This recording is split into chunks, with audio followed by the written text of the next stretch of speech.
Hello and welcome to this lecture. आज के इस लेक्चर में हम बात करने वाले हैं डायनेमिक मेमोरी एलोकेशन के बारे में, ठीक है, जिसको हम शॉर्ट फॉर्म के अंदर डीएमए भी बोल सकते हैं।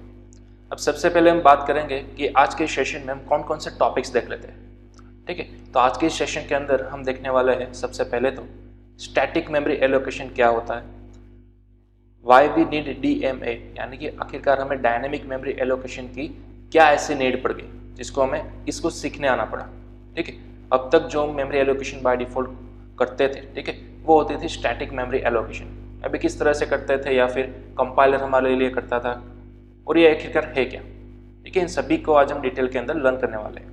उसके बाद हम देखेंगे हमारी मेन मेमोरी का स्ट्रक्चर, रैम के अंदर किस तरह से जब भी आप वेरिएबल क्रिएट करते हो, ठीक है, तो वो एग्जैक्ट कहाँ पर स्टोर होता है और किस किस तरह से हमारी रैम जो है वो स्ट्रक्चराइज्ड की जाती है।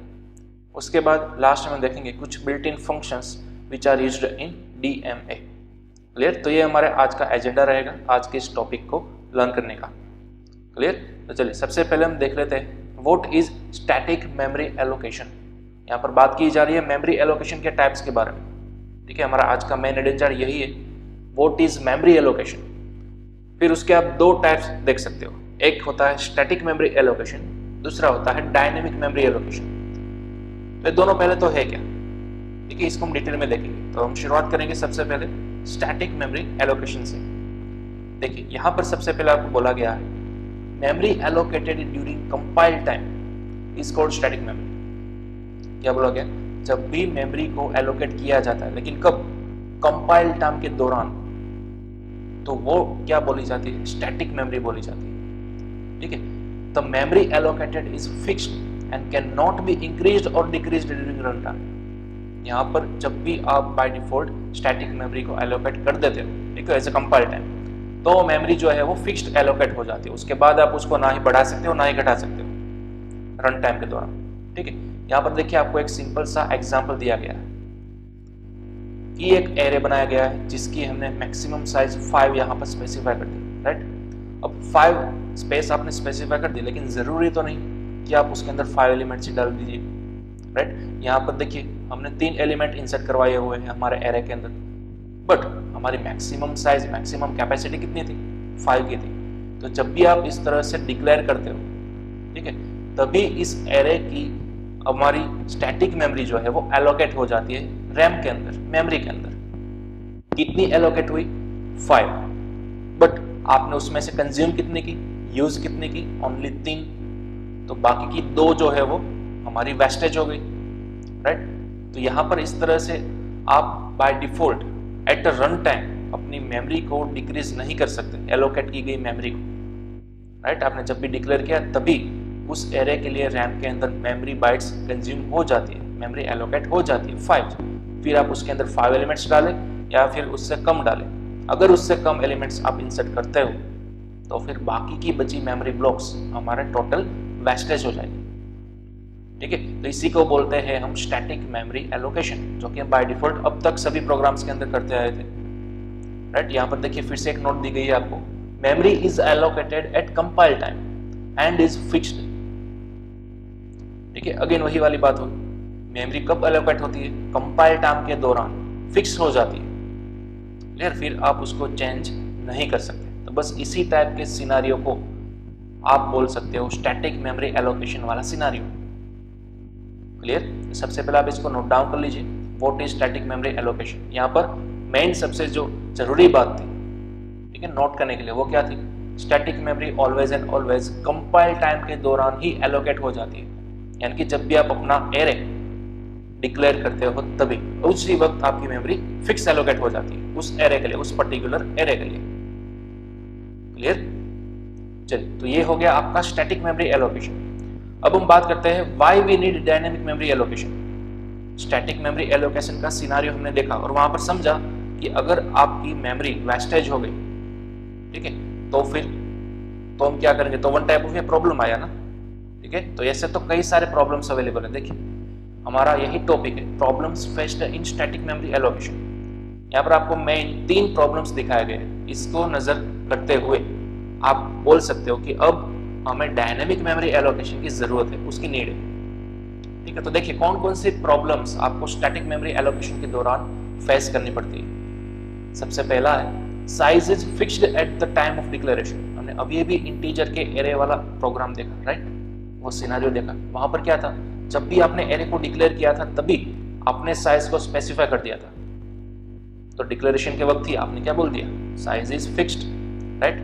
सो hence user can not increase और decrease the size of the array at run time. आप प्रोग्राम को जब रन करोगे, ठीक है, आउटपुट के दौरान आप उस क्रिएट किए गए एरे की साइज को फिर चेंज नहीं कर सकते हो, उसको ना ही बढ़ा सकते हो ना ही उसको डिक्रीज कर सकते हो। क्लियर? वो फिक्स्ड मेमोरी हो जाती है। तो यही तो एक डिसएडवांटेज है स्टैटिक मेमोरी एलोकेशन का। देखिए दूसरा डिसएडवांटेज क्या है, if the value stored by the user in the array at run time is less than the size specified then there will the wastage of memory. ठीक है, तो ये सेम अभी जो हमने सिनेरियो देखा वही। सपोज हमने एरे की साइज डिक्लेयर की थी 5, बट आपने फिक्स्ड की गई साइज के मुकाबले कम एलिमेंट्स को इंसर्ट किया। ठीक है, उसकी वैल्यू, उसके नंबर ऑफ एलिमेंट जो है वो एज कम्पेयर टू 5 आपने 3 ही डाले थे, तो बाकी की बचे 2 मेमोरी ब्लॉक्स क्या हुए, वेस्ट हो गए। ठीक है, तो यहाँ पर वही सिनेरियो को बोला गया, यहाँ पर आपको वेस्टेज ऑफ मेमोरी कई बार देखने को मिलता है। क्लियर? तो ऐसा हमें नहीं चाहिए। चलिए तीसरा डिसएडवांटेज क्या है, if the value stored by the user in the array at run time is more than the size specified then the program में क्रैश और मिसबिहेव। देखिए यहाँ पर भी एक इंपॉर्टेंट बात है कि अगर आपने एरे की साइज सपोज 5 लिमिटेशन प्रोवाइड की है, राइट, यानी कि आपके एरे के अंदर अब मैक्स टू मैक्स 5 एलिमेंट से आप इंसर्ट कर सकोगे, स्टोर कर सकोगे। बट अगर रन करते वक्त आपने अपने एरे के अंदर उस लिमिट से ज्यादा एलिमेंट्स स्टोर करने की ट्राई की तो क्या होगा, तो ऑब्वियसली आपका प्रोग्राम क्या होगा, क्रैश हो जाएगा या फिर वो मिसबिहेव करेगा। क्लियर? तो यहाँ पर हमें क्या चाहिए, फिक्स की गई हुई मेमोरी नहीं चाहिए। ठीक है, फिक्स की गई मेमोरी के अंदर हमें मेजॉरिटी इस 3 तरह के एरर्स देखने को मिलते हैं, 3 तरह के प्रॉब्लम्स देखने को मिलते हैं। ठीक है, सबसे पहला प्रॉब्लम क्या था, साइज आपने फिक्स कर दी तो ना ही आप रन टाइम पर उसको इंक्रीज कर सकते हो ना ही डिक्रीज कर सकते हो। दूसरा मेजर डिसएडवांटेज, अगर आपने साइज स्पेसिफाई की थी जो डिक्लेरेशन के वक्त, ठीक है, सपोज हमने 5 स्पेसिफाई किया था एरे का लिमिट, तो अब उससे अगर आप कम एलिमेंट इंसर्ट करोगे एरे के अंदर तो बाकी के बचे हुए मेमोरी ब्लॉक्स क्या हो जाएंगे, वेस्ट हो जाएंगे। तो यहाँ पर वेस्टेज ऑफ मेमोरी का हमें सिनेरियो देखने को मिला। ठीक उसी तरह उसके रिवर्स सिनेरियो की अगर हम बात करें कि अगर हमने जो साइज स्पेसिफाई की थी एरे की उससे ज्यादा अगर आप एलिमेंट स्टोर करने की ट्राई करते हो तो फिर आपका प्रोग्राम जो है वो क्रैश हो जाएगा या फिर किसी ना किसी तरह से वो मिसबिहेव करने लगेगा। क्लियर? तो आई थिंक ये 3 टॉपिक्स आपको क्लियरली अंडरस्टैंड हो गए होंगे। इसी तीनों को ओवरकम करने के लिए हमें अब पढ़ना होगा डायनेमिक मेमोरी एलोकेशन। क्लियर? तो ये था जो कि हम अब तक सभी प्रोग्राम के अंदर करते आए थे। बाय डिफॉल्ट हमारी मेमोरी जो एलोकेट होती थी, ठीक है, मेन मेमोरी या फिर रैम के अंदर, वो किस तरीके से एलोकेट होती थी, स्टैटिक मेमोरी एलोकेशन के जरिए, राइट? चलिए तो अब हम बात करते हैं डायनेमिक मेमोरी एलोकेशन की। यहाँ पर सेम बड़ी सिंपल सी आपको डेफिनेशन मिलेगी, the process of allocating memory at the time of execution is called dynamic memory allocation. Clear? यहाँ पर कोई डिक्लेरेशन के वक्त मेमोरी एलोकेट नहीं हो रही है, यहाँ पर जब भी आप अपने प्रोग्राम को एग्जीक्यूट करते हो उस वक्त आपकी मेमोरी एलोकेट होती है। ठीक है, तो यहाँ पर मेन बात यही है, at the time of execution, ठीक है, तब जाकर आपकी मेमोरी एलोकेट होती है। उस सिनारियो को आप बोलोगे डायनेमिक मेमोरी एलोकेशन। क्लियर? सबसे पहले सिंपल सी डेफिनेशन है, ठीक है, इसको आप नोट डाउन कर लो। What is dynamic memory allocation? नाम पर से आप क्लियरली अंदाजा लगा सकते हो स्टैटिक मेमोरी एलोकेशन का और डायनेमिक मेमोरी एलोकेशन का। क्लियर? चलिए अब हम आगे बढ़ते हुए देखते हैं मेमोरी का हमारा जो स्ट्रक्चर होता है वो। अब मेमोरी का यानी कि रैम के अंदर किस तरह से सभी चीज स्टोर की जाती है, कौन कौन से डिपार्टमेंट्स होते हैं, वो यहाँ पर आपको देखने को मिल रहा है। देखिए सबसे पहले हम इस फिगर की बात करें, ठीक है, रैम के अंदर मेजॉरिटी आपको कितने एरियाज देखने को मिलेंगे। सबसे जो लो लेवल वाला एरिया है उसको हम बोलेंगे इंस्ट्रक्शंस, उसके बाद लिटरल्स, यहाँ पर स्टैटिक डेटा, उसके बाद आता है डायनेमिक डेटा या फिर हिप, देन आता है हमारा स्टैक। ठीक है, और यहाँ पर कुछ नोट्स लिखी गई है, देखिए इंस्ट्रक्शंस, लिटरल्स और स्टैटिक डेटा, ये तीनों ऑटोमेटिक इनिशियलाइज हो जाते हैं व्हेन द प्रोसेस स्टार्ट्स। ठीक है, प्रोसेस स्टार्ट्स यानी कि कब, जब भी हमारा प्रोग्राम एग्जीक्यूट मोड में होता है तब। इंस्ट्रक्शंस यानी कि हमने जो भी स्टेटमेंट्स लिखे होते हैं, राइट, जो कि हमारा सपोज प्रिंटफ लिखा हुआ है, स्कैनफ लिखा हुआ है सी लैंग्वेज के अंदर, तो इन सभी को हम क्या बोलते थे, स्टेटमेंट्स बोलते थे। और स्टेटमेंट्स कहाँ पे एग्जीक्यूट होता है, इस वाले एरिया के अंदर, इंस्ट्रक्शंस एरिया के अंदर। देन आफ्टर आता है literals. What is literals?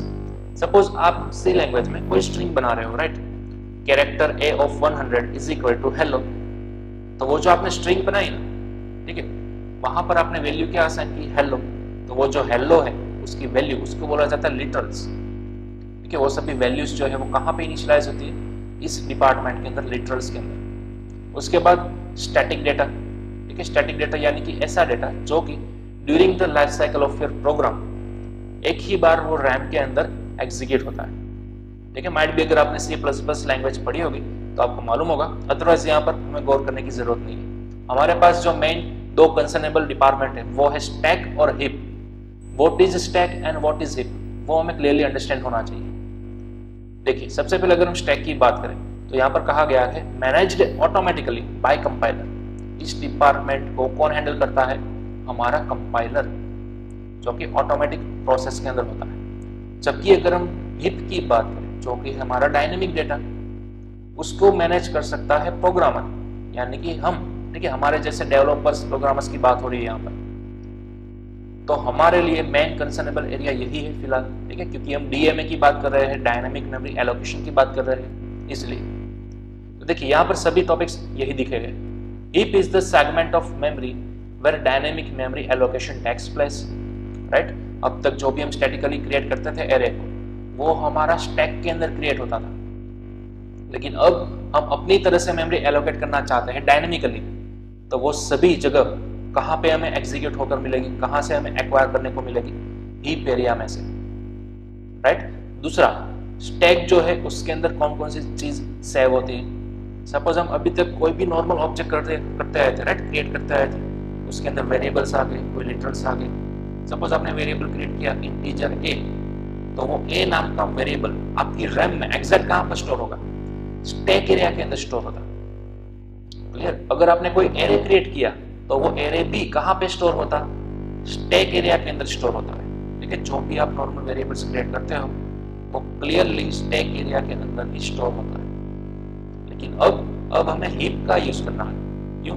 Stack जो है वो हम इसको कंट्रोल नहीं कर सकते, वो बाय डिफॉल्ट मेमोरी एलोकेट करता है बाय यूजिंग कंपाइलर, वो ऑटोमेटिक प्रोसेस होती है। ठीक है, हम एक्सेस कर सकते हैं हीप एरिया। हमारे पास मेनली मेमोरी को एक्सेस करने के लिए दो एरिया होते हैं। ठीक है, एक होता है स्टैक और दूसरा होता है हीप। लेकिन स्टैक जो है वो ओनली रिजर्व होता है कंपाइलर के लिए, जिसके अंदर by default static memory allocate हो जाती है ड्यूरिंग कंपाइल टाइम, राइट। लेकिन रन टाइम आपको कुछ भी चेंजेस करने हैं तो फिर सबसे पहले आपको अपने वेरिएबल को कहाँ पे बनाना होता, हीप एरिया के अंदर बनाना होता, right, as compare to stack. अब आपको मैन्युअली हीप एरिया के अंदर ही अपने सभी वेरिएबल्स को क्रिएट करना होगा, या फिर वो एरे भी हो तो भी। क्लियर। यहीं पर आपको डायनेमिक डेटा का एक्सेस मिलता है, जो कि मैनेज्ड बाय प्रोग्रामर होता है। ठीक है, हम ही उसको मैनेज कर सकते हैं। क्लियर। तो चलिए, अब स्टैक और हीप के अंदर दोनों में डिफरेंस क्या है वो हम देख लेते हैं। Heap is an area of memory where memory is allocated और deallocated without any order और रैंडम। हीप ऐसा एरिया, ठीक है, जो कि मेमोरी के अंदर अवेलेबल होता है। इसके अंदर विदाउट एनी ऑर्डर और रैंडमली किसी भी मेमोरी को आप एलोकेट भी कर सकते हो, यानी कि रिजर्व भी कर सकते हो, और डी एलोकेटेड यानी कि उसको फ्री भी कर सकते हो। देखिए, एक बार अगर आपने मेमोरी को एलोकेट कर दिया कोई स्पेसिफिक पर्पस के लिए, देन आफ्टर जब भी आपका काम, जब भी आपके सभी ऑपरेशंस परफॉर्म हो जाते हैं, तब आप उस मेमोरी एरिया को डी एलोकेट भी कर सकते हो, यानी कि फ्री कर सकते हो। ठीक है, लेकिन विदाउट एनी ऑर्डर, रैंडमली आप जहां पर भी जाओ हीप एरिया के अंदर आप अपने हिसाब से अपनी मेमोरी को कस्टमाइज कर सकते हो, उसको एलोकेट कर सकते हो किसी भी वेरिएबल या फिर किसी भी एरे के लिए। देखिए, यहाँ पर फुल कंट्रोल आपके पास होता है। जबकि देखिए, स्टैक के अंदर क्या होता था, stack is an area of memory where memory is allocated और deallocated in a defined order. ठीक है, स्टैक के अंदर सपोज आपने 3 वेरिएबल्स क्रिएट किए, 2 एरे क्रिएट किए, तो वो सभी ऑर्डर बाय ऑर्डर क्रिएट होते थे। ठीक है, यानी कि सपोज पहला ब्लॉक मेमोरी का किसी ए नाम के वेरिएबल को मिल गया, तो उसके तुरंत बाद वाला ब्लॉक जो होता है बी, ठीक है, सपोज बी वेरिएबल के लिए, तो वो ब्लॉक उसको असाइन हो जाएगा। उसके तुरंत बाद वाला जो मेमोरी ब्लॉक होता है वो किसी एरे को असाइन हो जाएगा। तो इस तरह से वो डिफाइन ऑर्डर के अंदर होता है, पहले से प्री डिफाइन होता ही है कि अगर इस तरह का एरे आता है, इस तरह का वेरिएबल आता है, तो कंपाइलर उसको ऑटोमेटिकली वो वाला मेमोरी ब्लॉक असाइन कर देगा। यानी कि यहाँ पर हमारे पास कोई भी किसी भी तरह का कंट्रोल था ही नहीं। ठीक है, कितने अमाउंट ऑफ मेमोरी ब्लॉक्स को हमें असाइन करना है, कितने बाइट्स को असाइन करना है, कुछ भी यहाँ पर हमारे पास कंट्रोल नहीं था। लेकिन अब जब भी आप यूज़ करोगे हीप को, ठीक है, यानी कि डायनेमिक डेटा सेगमेंट को, तब आप कंप्लीटली डायनेमिक मेमोरी एलोकेशन कर सकते हो। ठीक है, तो यहाँ पर ये मेजर 2 सेगमेंट आपको याद रखने हैं। स्टैटिक मेमोरी एलोकेशन के दौरान मेमोरी में से स्टैक एरिया को यूज किया जाता था बाय कंपाइलर, जबकि डीएमए के अंदर, डायनेमिक मेमोरी एलोकेशन के अंदर, एज अ प्रोग्रामर हम कौन से डेटा सेगमेंट को यूज करेंगे? हीप को। ठीक है, तो ये पूरा स्ट्रक्चर जो था वो था आपका मेमोरी स्ट्रक्चर। ठीक है, इस तरह से हमें देखा कि स्टैक के अंदर only and only static memory allocation होता है, जो कि बाय डिफॉल्ट होता है हमारा, उसके ऊपर किसी भी तरह का कुछ भी कंट्रोल नहीं होता। जबकि अब डीएमए के दौरान हम यूज करेंगे आगे जाकर हीप एरिया को। इसी के अंदर हम सभी वेरिएबल्स या फिर कुछ एरेस को क्रिएट कर सकते हैं और अपने हिसाब से अपने मनचाही वैल्यूज, अपनी मनचाही मेमोरी ब्लॉक्स, ठीक है, किसी भी बाइट्स की हम किसी भी एरे को असाइन कर सकते हैं, किसी भी वेरिएबल को असाइन कर सकते हैं, क्योंकि यहाँ पर पूरा का पूरा कंट्रोल किसके पास होता है? हमारे पास होता है एज ए प्रोग्रामर, राइट। तो चलिए इसको आप सबसे पहले नोट डाउन कर लीजिए। इस तरह से हमने समझा मेनली हमारी जो रैम होती है उसके अंदर कितने कितने अलग टाइप के सेगमेंट्स होते हैं, और as compare to memory allocation हमारी सिर्फ और सिर्फ 2 ही मेन सेगमेंट कंसर्नेबल है। सबसे पहला stack and then after heap. Clear? चलिए अब हम आगे बढ़ते हैं और देखते हैं नेक्स्ट टॉपिक हमारा। हाँ, सबसे पहले तो आपको एक नोट यहाँ पर टैग कर लेनी है, pointers play an important role in DMA. ठीक है, डायनेमिक मेमोरी एलोकेशन जो हम आगे करने जाएंगे उसके अंदर पॉइंटर्स जो है वो सबसे इंपॉर्टेंट रोल निभाता होगा। Clear? Allocated memory can only B accessed through pointers. यहाँ पर एक बहुत ही हाई लेवल की बात की गई है। आप ओनली एंड ओनली जो आपने एलोकेट की हुई होगी मेमोरी, उसको आप एक्सेस सिर्फ और सिर्फ पॉइंटर्स के थ्रू ही कर सकोगे। ठीक है, तो इसको आप खास नोट डाउन कर लीजिए। देखिए हमारे पास हीप एरिया के अंदर फुल एक्सेस है। ठीक है, हमने यहाँ पर देखा मैनेज्ड बाय प्रोग्रामर, बट इस हीप एरिया के अंदर आपको सब कुछ मैन्युअली करना होगा। यहाँ पर आपको आपका कंपाइलर हेल्प नहीं करेगा। अगर आपने कोई वेरिएबल क्रिएट किया, ठीक है, तो उसकी मेमोरी यहाँ पर एलोकेट करने आप खुद को आनी होगी। आपको ही यहाँ पर मेमोरी ब्लॉक बनाना होगा, और कितने बाइट्स का मेमोरी ब्लॉक बनाना है वो भी आपको ही डिसाइड करना होगा। और तब जाकर वो मेमोरी ब्लॉक बन जाने के बाद आप उस मेमोरी ब्लॉक को पॉइंट आउट कर सकते हो किसी स्पेसिफिक वेरिएबल को या फिर किसी स्पेसिफिक एरे को। बट किस तरह से पॉइंट आउट करोगे? यूजिंग ए पॉइंटर। क्लियर? तो मेक श्योर आप सी लैंग्वेज के अंदर पॉइंटर्स का कंसेप्ट आपने क्लियर किया हुआ है। ठीक है, क्योंकि यहाँ पर अगर आपको पॉइंटर नहीं आता है, ठीक है, तो अगेन पॉइंटर्स वाले जो हमारे लेक्चर्स थे, ठीक है, इसको रिवाइज कीजिए। पॉइंटर सबसे पहले आप लर्न कर लीजिए, तभी जाकर आप आगे डीएमए कंसेप्ट को कंप्लीटली अंडरस्टैंड कर सकेंगे। ठीक है, तो यहाँ पर मेनली हमारा जो प्रोसेस होगा डीएमए का वो हम यूज़ करेंगे यूजिंग पॉइंटर्स। पॉइंटर्स की मदद से ही सभी मेमोरी को हम क्रिएट करेंगे और मेमोरी लोकेशन को हम एक्सेस करेंगे। क्लियर? तो यहाँ पर एक खास चीज़ आपको नोट डाउन कर लेनी है। चलिए अब नेक्स्ट हम बात करेंगे फंक्शंस ऑफ डीएमए की। डायनेमिक मेमोरी एलोकेशन को एग्जीक्यूट करने के लिए या फिर इसको लर्न करने के लिए या फिर बोल सकते हो इम्प्लीमेंट करने के लिए आपके पास कुछ चुनिंदा सी लैंग्वेज के बिल्ट इन फंक्शंस अवेलेबल है। ठीक है, यहाँ पर देखिए there are certain built in functions that can help in allocating और deallocating some memory space at run time. अब हमारा मेन गोल डीएमए के अंदर तो यही है ना कि हम मेमोरी स्पेस को एट रन टाइम एलोकेट कर सके अपने हिसाब से, और सर्टेन ऑपरेशंस परफॉर्म हो जाने के बाद हम उस मेमोरी स्पेस को डी एलोकेट भी कर सके, यानी कि रिलीज भी कर सके। राइट, यही तो हमारा गोल है। लेकिन आप इस सभी ऑपरेशंस को किस फंक्शंस की मदद से एग्जीक्यूट करोगे? तो यहाँ पर हमारे पास बिल्ट इन फंक्शंस अवेलेबल है। देखिए सबसे पहला है हमारे पास मैलॉक। ठीक है, यहाँ पर मैलॉक का फुल फॉर्म होता है मेमोरी एलोकेशन, और ये सभी जो फंक्शंस हम देखेंगे ये सभी हमारे सी लैंग्वेज के अंदर मौजूद बिल्ट इन फंक्शंस है। ठीक है, तो सबसे पहला है मैलॉक, यहाँ पर इसका फुल फॉर्म नोट कर लेना, मेमोरी एलोकेशन। उसके बाद है कैलॉक, उसका फुल फॉर्म होगा कंटिग्यूअस एलोकेशन, ठीक है। देन आफ्टर है हमारा री एलोक, यानी कि री एलोकेशन, मेमोरी का आपको री एलोकेशन करना है। एक बार तो आपने ऑलरेडी कर दिया है, फिर डजंट मैटर वो आपने मेलोक से किया हो या फिर कैलोक से किया हो, ठीक है। रिलॉक फंक्शन की मदद से आपने ऑलरेडी जो मेमोरी एलोकेशन करके रखी है उसमें आप मॉडिफिकेशन कर सकते हो, चेंजेस कर सकते हो। सपोज आपको एलोकेट की गई हुई मेमोरी को बढ़ाना है, उसकी साइज को इंक्रीज करना है, तो आप रिलॉक की मदद से इंक्रीज कर सकते हो। सेम उसी तरह आप रिलॉक की मदद से उसको डिक्रीज भी कर सकते हो। क्लियर। उसके बाद फ्री का काम क्या होगा? एलोकेट की गई मेमोरी को डी एलोकेट करना, ठीक है। मैंने अभी अभी बोला जब भी आप कोई सर्टेन ऑपरेशंस परफॉर्म कर लेते हो उसके बाद आपने जो स्टार्टिंग के अंदर मेमोरी को एलोकेट किया हुआ होगा उसको आपको क्या करना होगा? रिलीज भी करना होगा, डी एलोकेट भी करना होगा रैम में से। क्लियर। तो वो डी एलोकेट करने का काम, मेमोरी को रिलीज करने का काम हम किस फंक्शन की मदद से कर सकते हैं? फ्री फंक्शन की मदद से। क्लियर। तो इस तरह से हमारे पास टोटल 4 बिल्ट इन फंक्शंस है। अगेन मेलोक, कैलोक, री एलोक और फ्री, ठीक है। तो हमें इन चारों फंक्शंस को डिटेल के अंदर देखना है, ठीक है, यूजिंग डीएमए। पूरा जो हमारा डीएमए डायनेमिक मेमोरी एलोकेशन का जो कंसेप्ट है, ठीक है, वो हमें इन्हीं चारों फंक्शन से सीखना है, ठीक है, सी लैंग्वेज के अंदर मेलोक, कैलोक, री एलोक एंड फ्री। चलिए यहाँ पर सबसे पहले मैं ओवरव्यू आपको बता देता हूँ इन चारों का। मेलोक फंक्शन क्या करता है? नाम पर से हमें मालूम पड़ रहा है मेमोरी एलोकेशन, ठीक है। आप अपनी मनचाही मेमोरी बाइट्स को एलोकेट कर सकते हो।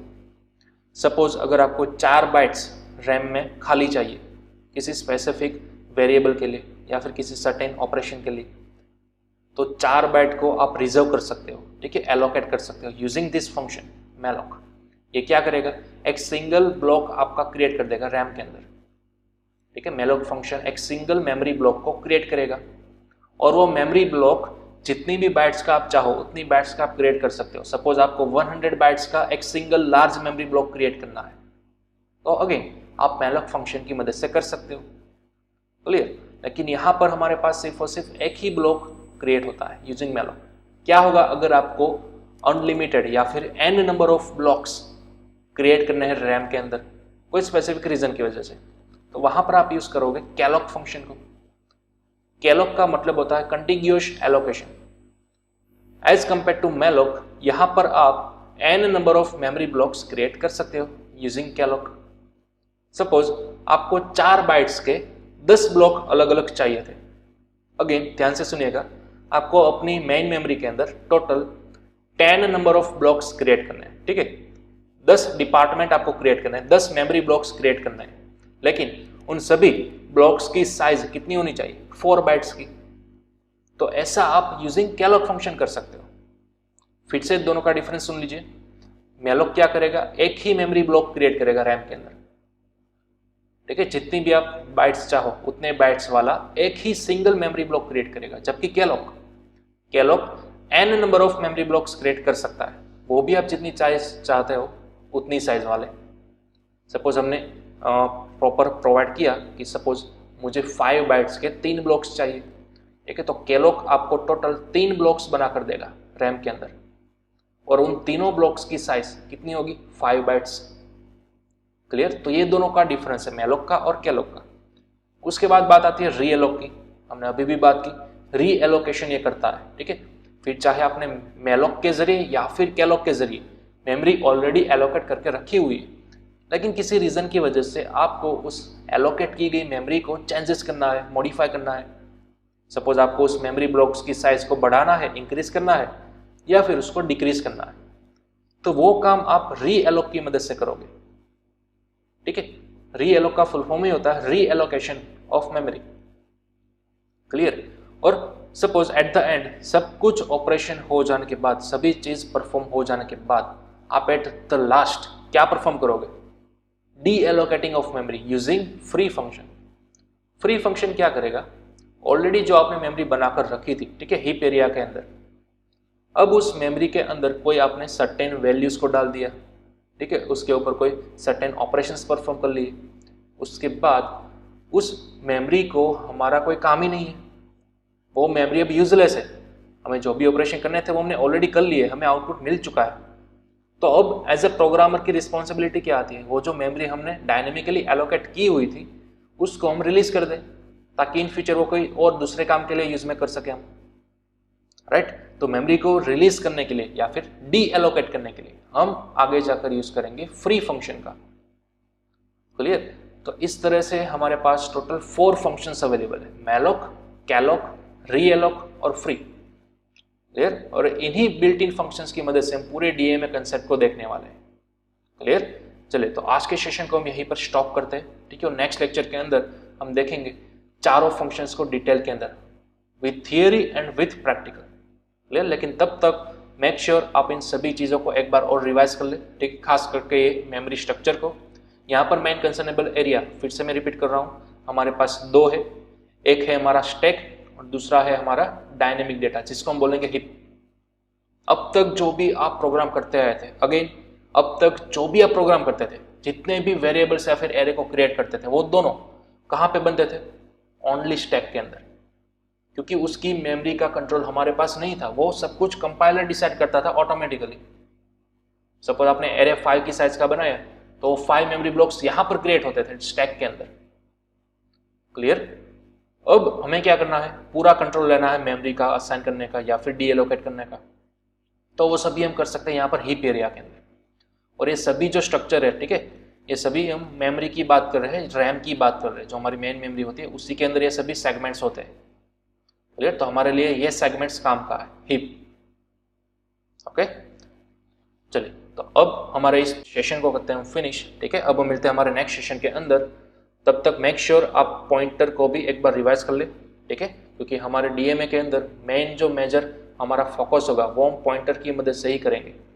पॉइंटर की मदद से ही आप डीएमए को इम्प्लीमेंट कर सकते हैं, ठीक है, ऐसा भी मैं बोल सकता हूँ, क्योंकि विथआउट पॉइंटर आप किसी भी फंक्शन को, जो भी हमने बिल्ट इन फंक्शंस की अभी बात की, किसी भी फंक्शन को इम्प्लीमेंट नहीं कर सकते। यहाँ पर कंपल्सरी आपको पॉइंटर का कंसेप्ट क्लियर होना चाहिए। ओके।